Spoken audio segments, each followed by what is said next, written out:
Hi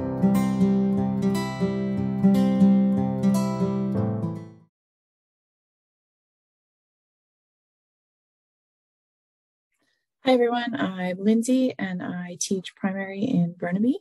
And today I'm going to be talking to you about rhythms and patterns. So on our walks with grade 1s and 2s or 2s and 3s more recently, we tend to revisit the same spaces depending on the weather, our focus for the day, and the particular makeup of each year's class. Some groups are more manageable to take off school grounds, and some groups need to work up to it. So we start out by revisiting a space on the school grounds, like a sit spot or their pet tree, or doing a loop of the school for groups that need to be more active. And I find by revisiting the same space with a different focus on each walk, the students develop a familiarity with the space. And this makes rhythms and patterns a really great tool to help them realize how much casual observation they're doing on each walk.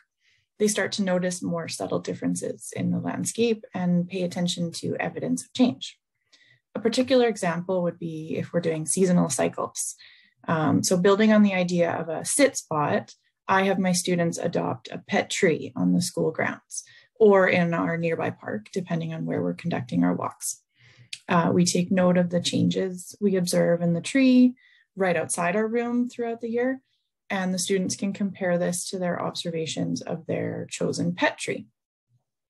They can also compare differences between their different trees that they chose, depending on whether they're flowering or deciduous trees or evergreens that others choose. And they start to notice how the environment around the trees changes, even if the evergreens seem to change very little.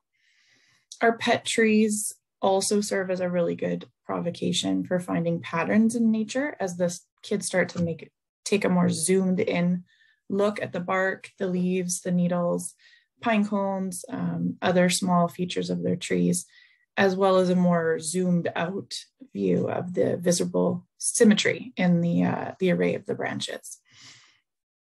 So some good walks for this approach are the weathered walk, the growth walk, the wet world, the dry world, anything that's drawing their attention to what they usually see, and anything that then disrupts that rhythm or that pattern that they're used to on their walk and in their observations.